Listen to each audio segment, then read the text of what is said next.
There comes a moment in life when solitude is no longer a threat, but a mirror. It reflects back questions you may have avoided for decades. Who are you when no one depends on you anymore? What's left of your voice when you no longer need to justify it to others? How do you live when companionship is not an obligation, but a choice? Many fear reaching old age and finding themselves alone as if that was some kind of defeat. But what no one dares to say is that this apparent emptiness can be your greatest blessing, the fertile ground where wisdom blooms, wisdom you would never have found surrounded by noise. The pain hidden here is obvious. No one wants to feel forgotten, invisible, or replaceable. Yet what the Stoics taught is that true strength doesn't depend on those around us, but on what we cultivate within. Solitude is not abandonment if you learn to inhabit it as a place of power. And that is the journey we're going to take together. In this video, I want to show you that growing old alone is not a sentence, but a radical opportunity to reclaim dignity, clarity, and purpose. 12 Stoic lessons will reveal how to transform silence into strength, how to make your body an ally, how to rediscover wonder, how to sustain yourself with spirituality, and how to turn each day into an act of freedom. I want you to stay until the end, because the last of these lessons may completely change the way you see both your present and your future. You may discover that you don't need anyone else to feel whole, that the most powerful company you can ever have is your own. Number 1. Solitude as the silent teacher of inner strength. Have you ever felt that the silence in your home weighs more than any noise? That moment when you close the door and realize no one is waiting, no one is calling, no conversations are pending. For many, that silence feels like a sentence, a painful reminder that they've been forgotten. But the first Stoic lesson invites us to see it differently. Solitude is not the emptiness of absence, but the teacher that brings you back to yourself when all distractions are gone. Marcus Aurelius said that the soul finds its strength when it retreats within, and in that phrase lies a power few dare to explore. The problem is that from childhood, we were taught to fear solitude. We were told that being surrounded by people was a sign of success, and living without company was failure. That conditioning follows us into old age, where society repeats the lie that if you're alone, it's because you weren't worthy of love or something in your life went wrong. The cruelest part is that this idea becomes a mirror of insecurity that feeds on itself. Stoicism, however, breaks that chain. It teaches that solitude, when chosen or accepted with awareness, doesn't diminish you, it frees you. While others lose themselves in expectations and dependencies, you can turn your solitude into a temple where your mind grows stronger and your heart is cleansed. Picture a warrior who has spent decades in battle. At the end of his life, he doesn't need an army by his side to know he is strong. He needs silence, space, and the clarity of knowing he survived. That warrior is you, and every day in solitude is an opportunity to train your mind in the art of endurance without external noise. Epictetus put it clearly: "It's not what happens outside that weakens you, but what you choose to think about it. If you decide to see solitude as a prison, it will consume you. But if you choose it as a teacher, you'll discover that true strength is forged in silence." A simple, everyday example proves it. Think about those mornings when you wake up with no one pressuring you, no schedules imposed. You could feel empty, but you could also see it as the freedom to decide how your day begins. That space, which seems insignificant, is the ground where independence takes root. No children giving you orders, no partner holding you back, no external obligations, just you and your ability to choose calmly. Solitude returns to you the sovereignty you once gave away. In Christian tradition, hermits sought in the desert what the noise of the village would never let them hear: the voice of God within. In the same way, solitude in old age can be your own fertile desert, the place where you finally hear clearly what your soul has been longing to say for years. The difference between suffering and blessing is not in how much company you have, but in how you choose to see the space you're in. That is why this first lesson is a radical shift in perspective. Solitude is not an enemy to be defeated, but a teacher training you in the one thing no one can ever take away: your inner strength. Embrace the silence, because it is there that true freedom begins. Number 2, learning not to depend on children or relatives to hold your peace. The second Stoic lesson touches a deep wound: the expectation that our children or relatives will always be there to fill our emptiness. How many times have you felt sadness because they don't call as often as you'd like, because visits are rare, or because their priorities no longer include you? That pain is real, but it's also a silent poison. If your peace depends on the attention of others, you'll live on an emotional roller coaster where every silence feels like abandonment. The Stoics warned against this trap. Never place in someone else's hands what should belong to you by right. Your serenity, your worth, and your dignity belong only to you. This doesn't mean renouncing family love or closing doors. It means no longer confusing affection with dependence.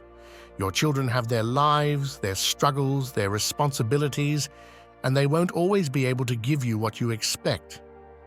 When you understand this, instead of suffering over what doesn't arrive, you can be grateful for what does, without making it a condition for your well-being. Seneca said that true freedom lies in not depending on what you cannot control, and the attention of others, no matter how much you love them, is never under your control. Picture for a moment a balanced scale. On one side, you place all your emotions tied to calls, messages, or visits that aren't up to you. On the other side, you place what you can do: caring for your body, keeping your mind active, building routines that nourish you, dedicating time to what you enjoy. Which side do you think deserves more weight? Every day you expect something from others that doesn't come, the scale tips toward frustration. Every day you choose to invest in yourself, the scale evens out, and your peace is no longer hostage to absence. The story of Mr. Ernest illustrates this well. At 72, he spent his afternoons staring at the phone, waiting for a call that rarely came.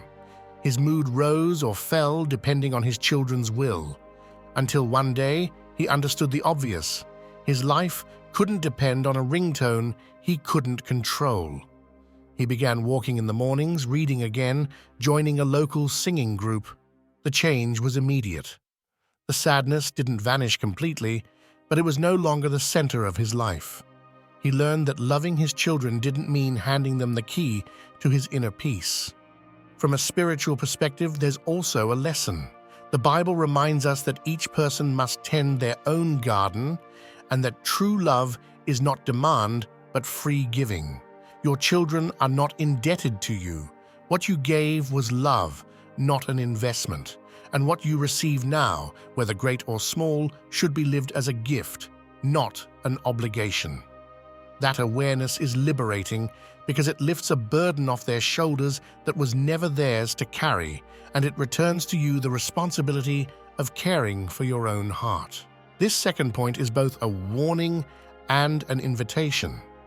A warning against the habit of measuring your worth by family attention, and an invitation to reclaim your emotional autonomy. Because every time you choose not to depend, you build a wall of serenity that no one can tear down. And in old age, that emotional independence may be the greatest treasure you'll ever have. Number 3, the Stoic discipline that turns each day into fertile ground. We now arrive at the third point, and here I want to pause on something that seems simple, yet makes the difference between aging with dignity or doing so with resignation: daily discipline. Many people believe discipline belongs to youth, that with age there's no energy left for routines or new habits, but the Stoics saw it differently. For them, discipline was the art of governing oneself, and that art has no expiration date. Each day you wake up is new soil, and what you choose to plant there will become your harvest of peace or of weariness. The problem begins when we let inertia take over. You wake up without a purpose, repeat the same gestures without awareness, and suddenly realize the days look so much alike, they start to feel heavy. That empty routine becomes the breeding ground of discouragement. But when you introduce discipline, even in small acts, that barren soil transforms. It's not about forcing drastic changes, but about giving direction to the everyday. Marcus Aurelius put it clearly, "Each day, present yourself as if it were your last, but act as if you had your whole life ahead." Discipline is what turns that phrase into concrete practice. I want to offer you a micro-challenge you can begin tomorrow. As soon as you open your eyes, devote 10 minutes to a chosen act. Walk around your home, stretch, pray, write down a thought, or calmly prepare a cup of tea. It doesn't matter what you choose. What matters is that you turn it into ritual. That repeated act, day after day, is what opens the ground for everything else. Because what you do at dawn seeps into how you face the rest of the day. If you begin with order, you don't hand yourself over to chaos. Think of Mrs. Teresa, who after being widowed fell into the habit of sleeping late and spending her mornings in front of the television. She felt lifeless until a neighbor encouraged her to join short walks. At first, it was an uncomfortable obligation, but soon she discovered those steps set a new rhythm in her life. Not only did she regain physical strength, she regained enthusiasm. Discipline didn't take her freedom away. It gave it back. Because when you consciously choose what you do with your time, you stop being a slave to apathy. Stoicism doesn't speak of a rigid discipline that oppresses, but of a steady practice that orders the soul. Seneca warned that life is wasted more by lack of direction than by lack of time. And that applies even more in old age. When your days are no longer filled with external obligations, the temptation to let them slip by without structure is enormous.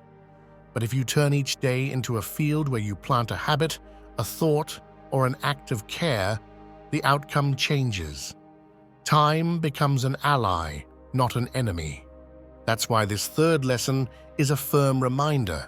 Discipline is not a burden, it's the tool that allows you to turn solitude into fulfillment. Every act repeated with intention is a seed that sprouts into strength. And if this message is resonating with you, I invite you to subscribe to the channel, leave a like, and tell me which country you're watching from. Because here we are sowing together, and every comment is part of this fertile ground where we continue to grow. That is why this fifth lesson is an invitation to look back with different eyes, not as someone who torments themselves, but as someone who gathers wisdom. Every painful memory is a brick you can use to build the temple of your serenity. If you choose to stay in resentment, you'll remain a prisoner of what has already passed. But if you transform it, you'll become master of yourself. And there, in that transformation, old age stops being an inventory of losses and becomes a legacy of wisdom. In Christian spirituality, forgiveness is spoken of not as absolution for the other, but as liberation for oneself. To forgive doesn't mean to forget or justify, it means to stop carrying what no longer belongs to you.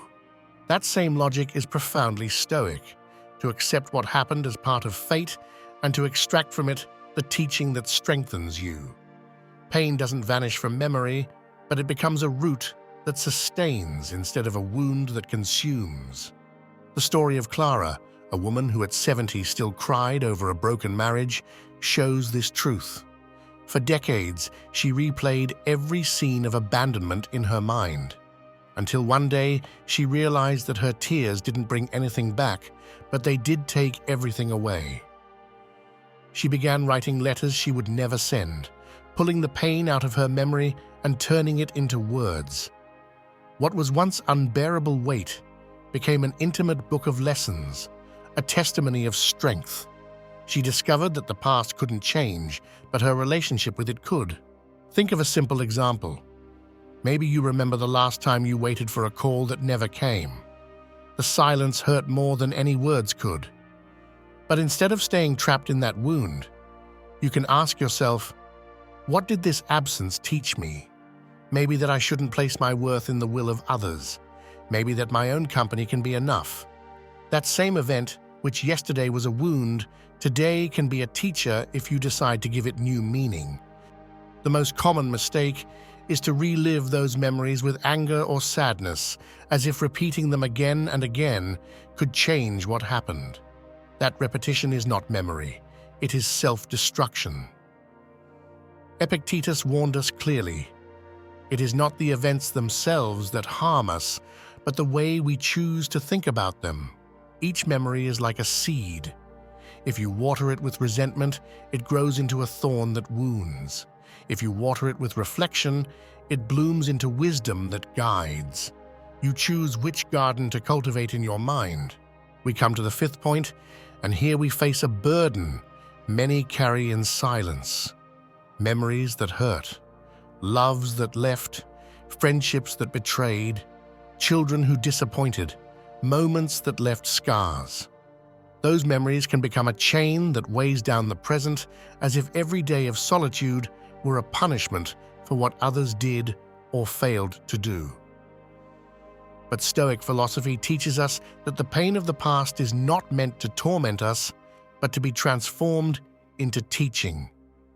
And if you don't transform it, it becomes poison that sours old age. Number 5. How to transform painful memories into eternal wisdom. Number 6. Practical spirituality that sustains you when everything feels absent. In this sixth point, we enter a territory many leave for later, as if spiritual connection was secondary, something to be considered only when loneliness becomes unbearable. But the truth is different. Without spirituality, solitude becomes a burden, and with it, solitude transforms into refuge. The Stoics spoke of the need to cultivate the soul with the same discipline used to care for the body. For Marcus Aurelius, the mind needed a place to retreat each day, an inner sanctuary where nothing external could disturb its calm. That place, for many, is called faith. And I'm not talking about empty religion or automatic prayers, but about a living, practical spirituality, one capable of sustaining you even when no one else is around. The most common mistake is believing that lighting a candle on special dates or repeating prayers out of habit is enough. That doesn't feed the soul, it only distracts it. Real spirituality begins when you fall silent and recognize that your life has a meaning far greater than the years behind you or the years still ahead. In Christian tradition, we are reminded that the body is a temple and that the spirit dwells within it. In Stoicism, the soul is seen as meant to live in harmony with nature and with reason. Both perspectives agree on something fundamental. We are not here merely to survive, but to flourish in the midst of the inevitable. Think of a simple practice. Each morning, before turning on the TV or looking at your phone, spend 10 minutes in stillness. It can be a prayer, a short reading, an act of gratitude, or simply sitting in silence, breathing with intention. Those minutes don't change external solitude, but they do change how you experience it. What once felt like emptiness becomes sacred space. What once felt like absence becomes invisible company. I remember Mr. Manuel, who after losing his wife, found himself crushed by unbearable silence. He spent whole afternoons staring out the window, feeling abandoned. Until one day he revived the habit of reading passages from Marcus Aurelius each morning, followed by the Lord's Prayer. What seemed like a small gesture ended up transforming his days.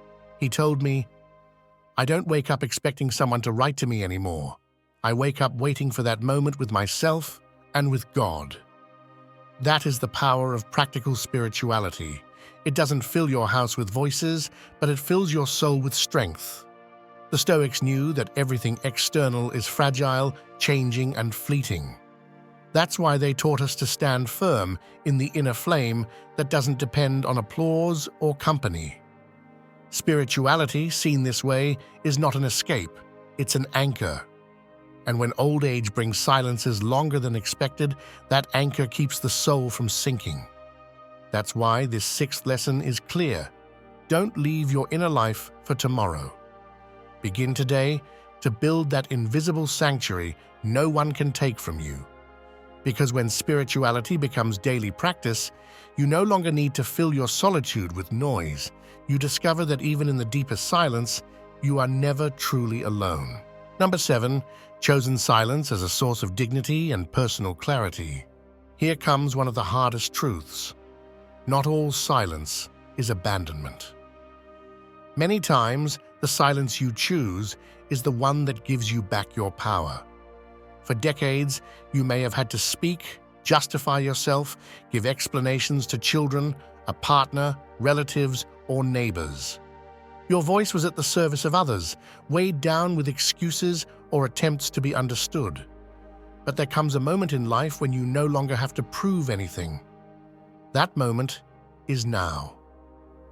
Chosen silence is not emptiness, it is a declaration of independence. It is saying firmly, I don't need to convince anyone of how I live because my dignity is no longer up for debate. The Stoics understood this well. Epictetus warned that freedom begins when we stop seeking external approval.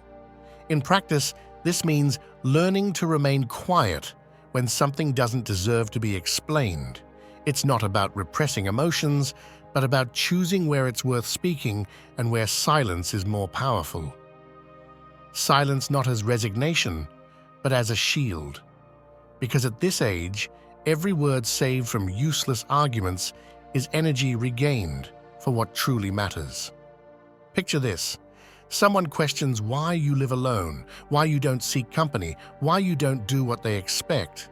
Before, you might have responded, justifying your decisions, almost asking permission to be yourself. Today, you can remain silent and smile. That gesture, which seems small, is actually an earthquake. It shows that you no longer need validation. That silence is stronger than any speech because it reveals that your peace doesn't depend on convincing anyone. Take Rosa, a 66-year-old woman who for years explained to everyone why she never remarried. Each time she spoke, she felt her words were met with pity or judgment. One day, she decided to stop explaining.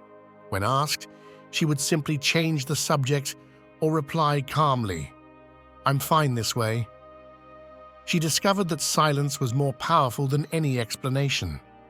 And above all, she discovered that by staying quiet, she stopped giving others the power to pass judgment on her life. The Bible teaches that there is a time to speak and a time to remain silent. The silence you choose in old age is not surrender, it is wisdom. It is knowing that not every battle deserves your voice, that not every judgment needs defense.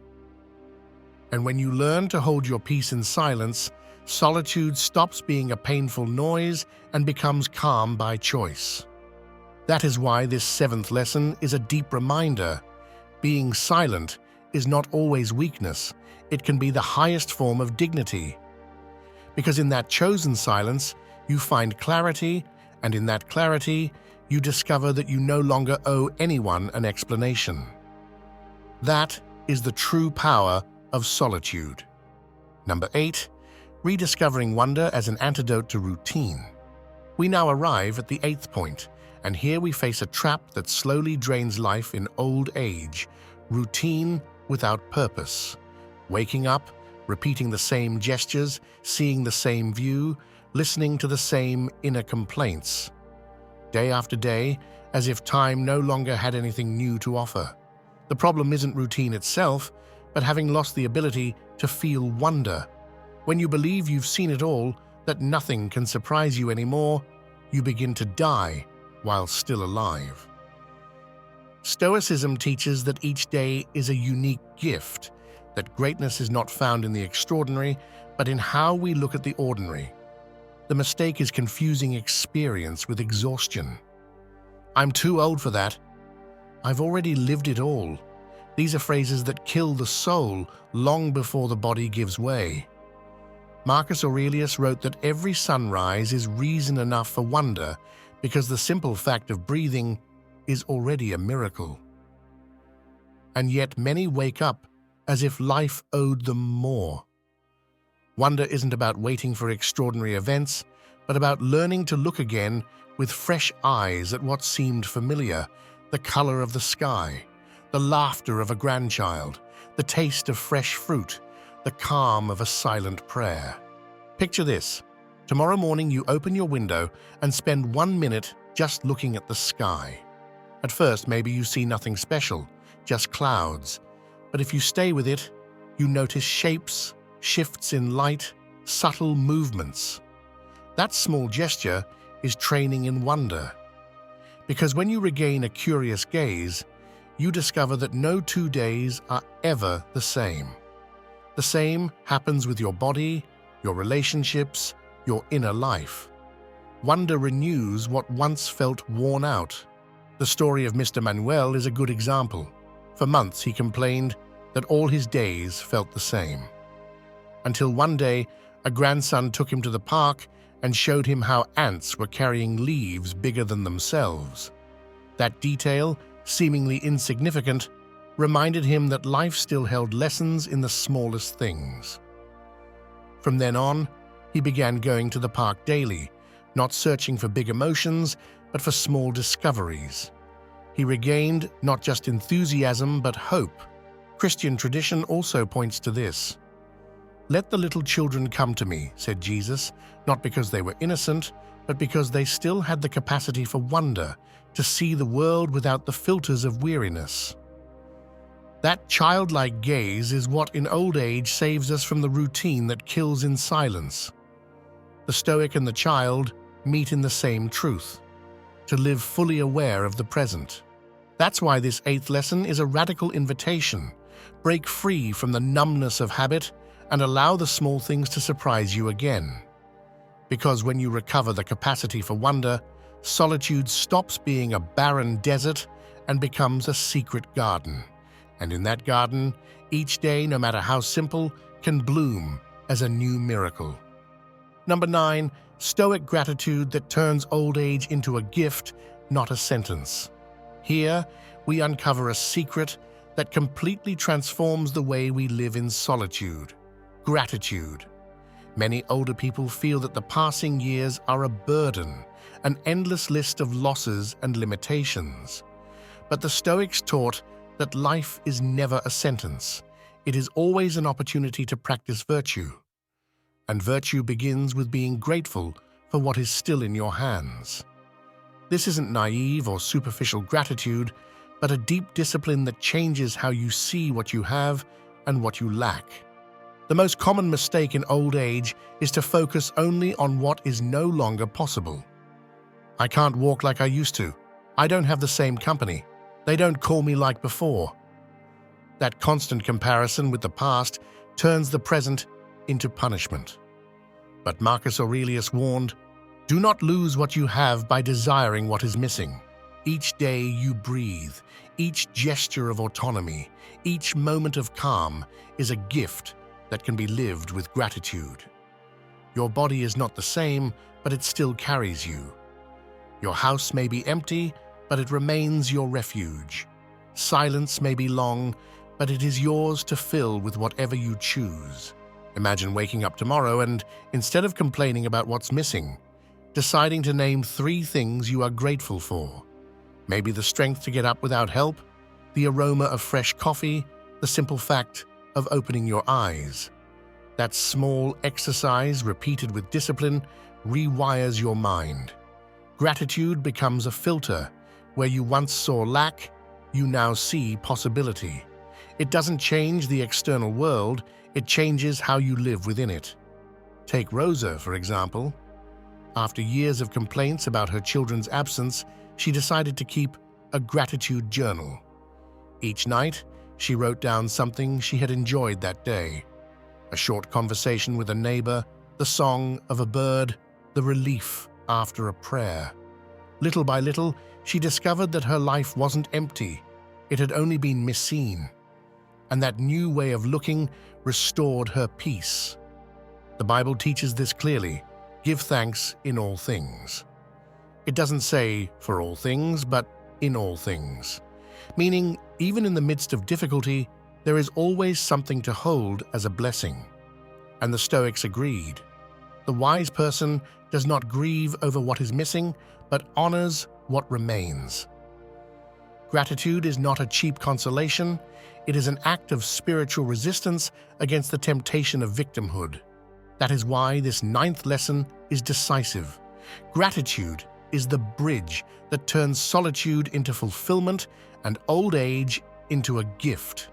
Because when you give thanks for what remains, what is missing loses its power over you. And then you discover that you are not condemned by the years. You are blessed by each day. You still get to choose how to live. Number 10, embracing economic and emotional independence as the ultimate act of self-love. We now arrive at the 10th point, and here we touch on a truth that hurts but also frees. True independence in old age is not only physical, it is also economic and emotional. For years, many poured their energy and resources into supporting others, believing that sacrifice was the only form of love. But when the silence of old age arrives, that excessive giving often turns into emptiness. And the cruelest part is that without independence, solitude turns into fear. The Stoics understood this with precision. Nothing enslaves more than depending on what you cannot control, and that includes both money and emotions. The most common trap is living in expectation that someone else will provide what's missing, that a child will support you, that a relative will take care of you, that external life will supply what you never built within. But that expectation is dangerous. Epictetus warned that anyone who gives their peace to the will of others becomes a slave, even if they appear free. That slavery is felt every time you need to ask for help to cover an expense, every time you beg for company so you don't feel empty. True strength begins when you decide your dignity is not negotiable, neither for money nor for affection. Think of something ordinary, having control over your small expenses. It doesn't matter if your income is modest. What matters is that you choose how to use it. A walk in the park, a meal you enjoy, a book to keep you company. That act of choosing is more powerful than any help received, because it's not just about economics, it's about sovereignty. The same applies emotionally. When you learn to sustain yourself in your rituals, your spirituality, your own company, you no longer beg for affection. You share it freely when it comes.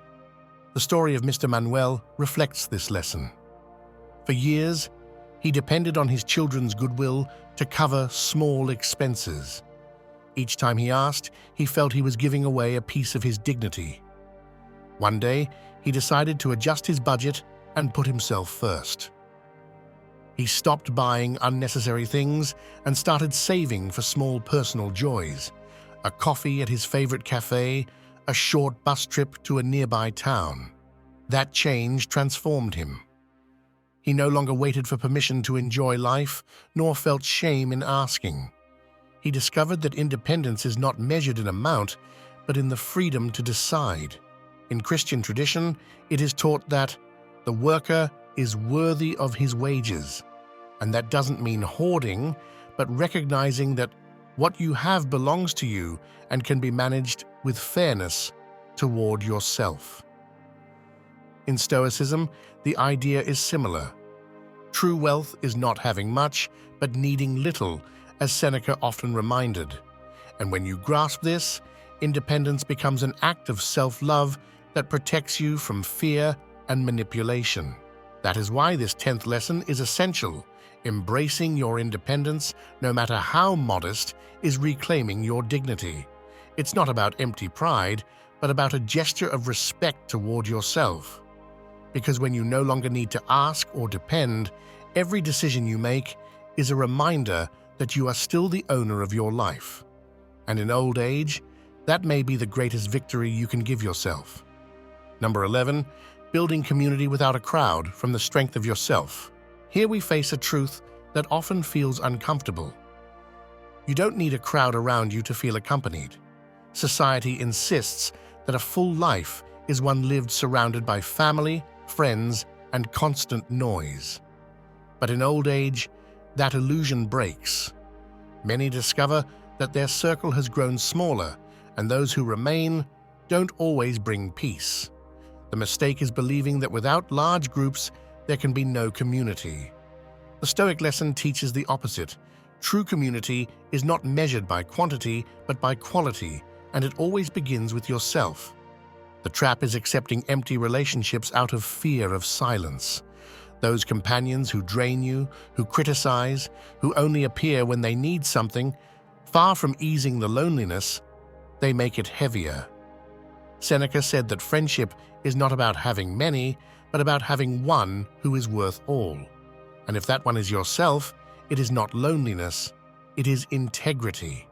Because when you respect yourself, you attract connections that respect you.